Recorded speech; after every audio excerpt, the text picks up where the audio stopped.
Hi everyone. तो आज हम बहुत इंपॉर्टेंट टॉपिक डिस्कस करने वाले हैं। बैटल ऑफ पलासी, पलासी का युद्ध। इसके बाद हम लोग डिस्कस करेंगे बैटल ऑफ बक्सर, प्लासी का युद्ध। इसका डेट बहुत इंपॉर्टेंट है, डेट याद रखिएगा 23 जून 1757। बहुत इंपॉर्टेंट डेट है, बहुत बार एग्जाम में पूछा है तो इसे ध्यान रखिएगा। पलासी का युद्ध, सबसे पहले तो ये कि ये युद्ध हुआ कहाँ था, तो ये ध्यान रखिएगा ये बंगाल के नादिया जिले में हुआ था। बंगाल के नादिया जिला बहुत इंपॉर्टेंट है, ध्यान रखिएगा कहाँ हुआ था, तो बंगाल के नादिया जिले में हुआ था। अब ये देखिए, पिछले वीडियोस में हम लोगों ने पढ़ा था किस प्रकार से अंग्रेजों ने सुराजुद्दौला के बहुत सारे सेनापति, सैनिक और जो इनके सहयोगी थे उससे पैसे देकर अपनी ओर खरीद लिया था। तो इसीलिए बहुत सारा विद्वान जो है वो इस युद्ध को बोलते हैं नवाब के ये युद्ध का परिणाम पहले ही आ चुका था, क्योंकि नवाब के तो सारे महत्वपूर्ण लोग जो थे उसे अंग्रेजों ने खरीद लिया था। क्लियर है? अब ये ध्यान दीजिएगा, हुआ किसके किसके बीच था? अंग्रेज और सिराजुद्दौला, सिराजुद्दौला के बीच। इसमें विजयी किसको माना गया? अंग्रेजों को माना गया। क्लियर यहां तक? अब अंग्रेजों के कुछ इंपॉर्टेंट पॉइंट। प्लासी के युद्ध के टाइम अंग्रेजी सेना का नेतृत्व किसने किया था? तो लॉर्ड क्लाइव। बहुत इंपॉर्टेंट क्वेश्चन है, ध्यान रखिएगा। अंग्रेजों के सेना का नेतृत्व किसने किया था? लॉर्ड क्लाइव ने किया था। अब ये देखिए, हुआ ये कि इसका सबसे इंपॉर्टेंट जो था वो मीर जाफर था। युद्ध के समय पहले ही बता दिया गया, अंग्रेजों को मीर जाफर ने खबर दे दिया था कि सेना यहाँ होगी। अब जब तक सिराजुद्दौला मैदान में थे तब तक युद्ध सही था। उसके बाद क्या होता है कि मीर जाफर सिराजुद्दौला को जाकर बोलते हैं कि आप चले जाइए, सारे युद्ध को हम देख लेंगे। जैसे ही सिराजुद्दौला बाहर गया, मतलब युद्ध छोड़कर निकलने वाला था, तो मीर जाफर का बेटा, नाम ध्यान रखिएगा, मीर जाफर का बेटा जिसका नाम था मीरन, मीर जाफर का बेटा मीरन ने सिराजुद्दौला की हत्या कर दी और युद्ध समाप्त हो गया। क्लियर है यहां तक? इस युद्ध को बंगाल का प्रथम युद्ध भी क्रांति बोला जाता है। इस युद्ध को पूछा जाएगा एग्जाम में, बंगाल का प्रथम क्रांति किससे कहा जाता है? बंगाल का प्रथम क्रांति। तो ध्यान रखिएगा, बैटल ऑफ पलासी, पलासी के युद्ध को कहा जाता है। क्लियर है यहां तक? अब देखिएगा, तो यहां पर से जो गद्दी पर बैठा वो बैठ गया गद्दी पर मीर जाफर, क्योंकि इसने अंग्रेज के साथ पहले ही सौदा कर लिया था कि अगर गद्दी खाली होता है तो उस गद्दी पर मैं बैठूंगा। यहां तक क्लियर है? अब ये गद्दी, अब थोड़ा मीर जाफर के बारे में हम लोग और थोड़ा विशेष कर पढ़ लेते हैं। चलिए, हेडिंग हम लोग डाल लेते हैं मीर जाफर। ये राजा बनते के साथ अंग्रेजों को सबसे पहले तो ये 24 परगने की जिम्मेदारी दे दी गई। 24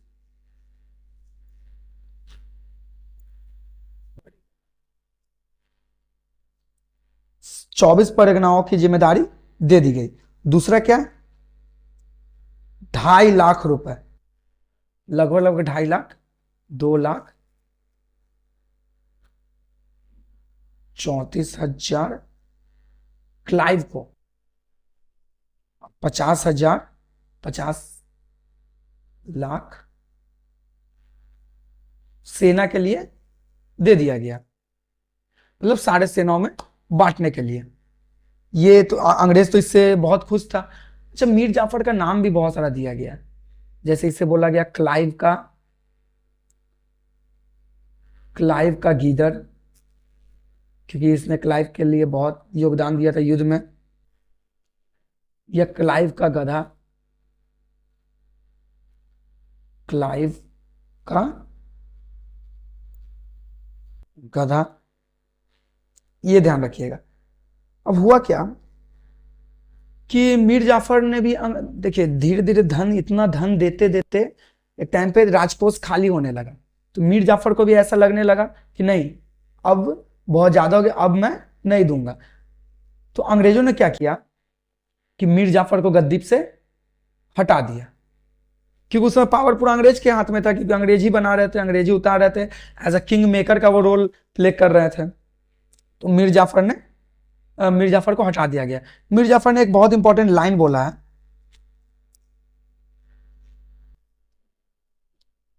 मीर जाफर एक ऐसा थैला था, एक ऐसा थैला था जिसमें जब चाहो हाथ डालकर, जब चाहे हाथ डालकर, हाथ डालकर धन निकाला जा सकता है, निकाला जा सकता है, ऐसा अंग्रेजों का कथन था। यह ध्यान रखिएगा। मीर जाफर के बारे में क्या कहा गया? मीर जाफर ऐसे एग्जाम में ऐसे भी क्वेश्चन बनाकर दे सकता है, किस व्यक्ति के बारे में ऐसा कहा गया कि इसमें जब चाहे तब हाथ डालकर पैसा निकाला जा सकता है। तो मीर जाफर के कॉन्टेक्स्ट में यह बात किया गया था। तो मीर जाफर को जैसे ही गद्दी से उतारा गया, हटाया गया, तो यह था बंगाल की दूसरी क्रांति। बंगाल की दूसरी क्रांति थी ये, दूसरी क्रांति। तो बंगाल का पहला क्रांति किसे कहा गया? बैटल ऑफ प्लासी को। दूसरा क्रांति किसे कहा गया? जब मीर जाफर को गद्दी से हटाया गया। ठीक है, अब इसके बाद राजा कौन बना? तो मीर जाफर के बारे में इतना पॉइंट ध्यान रखिएगा, इसके बाद राजा कौन बना? मीर कासिम। मीर कासिम। सबसे पहले तो मीर कासिम ने क्या किया कि देखिए, मीर कासिम थोड़ा दिमाग वाला था।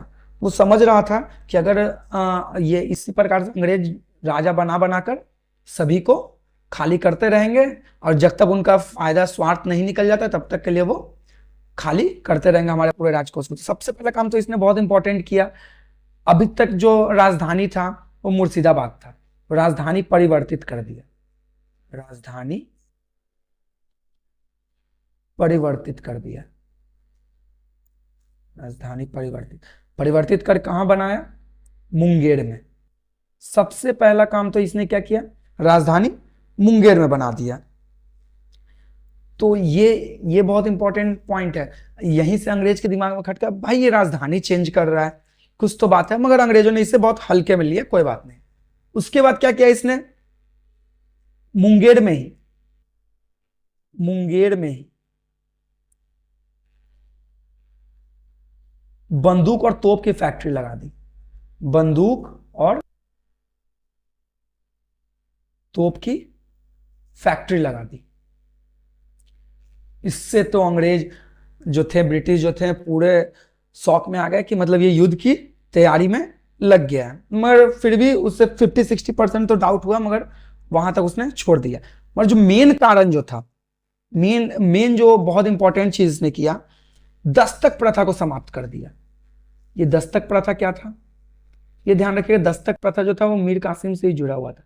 दस्तक प्रथा के अंतर्गत क्या होता था कि आपको एक आइडेंटिटी कार्ड जैसा कुछ दे दिया जाता था, जिससे ये पहचान किया जाता था कि हाँ आप व्यापारी है, जिससे आप बोल सकते हैं व्यापारियों का परिचय पत्र भी आप बोल सकते हैं। दस्तक प्रथा में क्या था? व्यापारियों का परिचय पत्र। इसके अंतर्गत क्या होता था? कुछ टैक्स वगैरह लिया जाता था व्यापारियों से और वो फ्री ट्रेड करते थे। अब क्या हो गया, चूंकि अंग्रेज इस पूरे के ऊपर अंग्रेज का दबदबा था, तो अंग्रेज क्या करते थे, वो परिचय पत्र खुद ले लेते थे और सारे व्यापारियों को दे देते। इससे पूरा का पूरा लाभ किसे हो जाता था? ब्रिटिश को हो जाता था। तो यहीं पर मीर कासिम ने क्या किया? दस्तक प्रथा को समाप्त कर दिया। ये पॉइंट बहुत इंपॉर्टेंट है। दस्तक प्रथा को समाप्त किसने किया? मीर कासिम ने किया। यहीं से अंग्रेज पूरे गुस्से में हो गए। अंग्रेज 100% श्योर हो गए कि मीर कासिम कुछ बड़ा करने जा रहा है। जैसे ही दस्तक प्रथा समाप्त किया गया, अंग्रेजों ने मीर कासिम के ऊपर हमला बोल दिया। मीर कासिम के ऊपर हमला बोल दिया। अब देखिए मीर कासिम भागकर पटना आ गए, पटना आ गए और यहां पर 148 अंग्रेजों की हत्या कर दी, हत्या कर दी। इसी घटना को कहा जाता है पटना हत्याकांड। इसी घटना को कहा जाता है पटना हत्याकांड। और इसी के साथ बक्सर के युद्ध की नींव रख दी गई, जो कि इतिहास में बहुत इंपॉर्टेंट हुआ। क्योंकि प्लासी का युद्ध क्या था, उसे कागज मात्र का युद्ध कहा गया, क्योंकि वो तो रियल में युद्ध था ही नहीं, वो तो षड्यंत्र था, तो इसीलिए उसे षड्यंत्रों का युद्ध कहा जाता है। मगर इसके बाद जो बक्सर का युद्ध जो होने वाला है, उसने पूरे भारत में ये बता दिया कि भारत में प्रभुत्व जो रहेगा वो अंग्रेजों का रहेगा। क्लियर? तो यहां तक हम लोग प्लासी के युद्ध के बारे में सारे इंपॉर्टेंट पॉइंट हम लोगों ने देख लिया। अब हम लोग आगे बात करने वाले हैं बक्सर के युद्ध का। तो अगर बक्सर के युद्ध का बात किया जाए, सबसे पहले तो इसका डेट बहुत इंपॉर्टेंट है, 22 अक्टूबर 1764। ये डेट इंपॉर्टेंट है कि सबसे इंपॉर्टेंट डेट है। चलिए, तो इसकी जो तत्कालिक कारण था इस युद्ध का, वो क्या था? दस्तक प्रथा, जैसे कि मैंने अभी बताया। तो ये ध्यान रखिएगा। तो इस युद्ध में ये युद्ध किसके किसके बीच हुआ था? तो ब्रिटिश वर्सेस, यहां पर ध्यान रखिएगा, 3 महाशक्तियां थी। एक तो खुद मीर कासिम,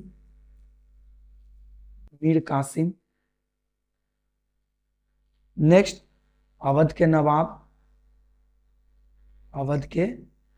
नवाब, क्या नाम था उनका? सुजाज-उद-दौला। वो थे सिराज-उद-दौला। ये कौन है? सुजाज-उद-दौला। अवध के नवाब सुजाज-उद-दौला और मुगल बादशाह शाह आलम द्वितीय, शाह आलम सेकंड।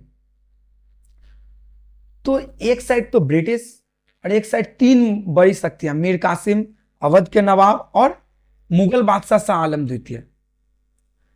तो इस युद्ध में जीत किसको हुई? तो ब्रिटिश की हुई। क्योंकि अब देखिए बक्सर के युद्ध ने यह बता दिया कि भारत पर राज किसका, और इसी युद्ध के साथ ब्रिटिश का भारत में राजनीतिक सत्ता स्थापित हो गया। यहां पर अंग्रेजों का नेतृत्व कौन कर रहा था? तो याद रखिएगा, हेक्टर मुनरो। इंपॉर्टेंट क्वेश्चन है, ध्यान रखिएगा, हेक्टर मुनरो।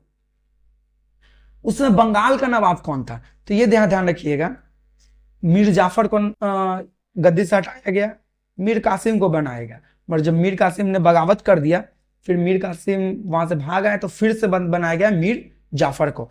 तो इस समय बंगाल का नवाब कौन था? मीर जाफर।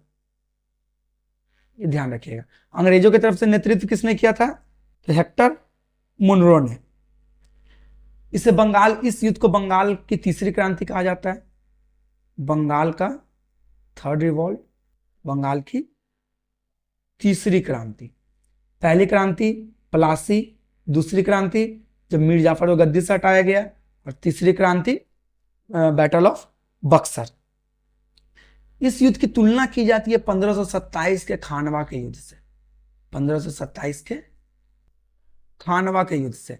इसमें युद्ध किसने किया था? तो बाबर से युद्ध हुआ था, बाबर विजयी रहा था। तो 1527 से खानवा के युद्ध से इसकी तुलना की जाती है। देखिए युद्ध तो अंग्रेज जीत गए। अब युद्ध जीतने के बाद कुछ उनकी शर्तें थी, उन्हीं शर्तों को नाम दिया गया इलाहाबाद की संधि। तो सबसे पहला इलाहाबाद की प्रथम संधि, इलाहाबाद की पहली संधि, इलाहाबाद की प्रथम संधि 12 अगस्त।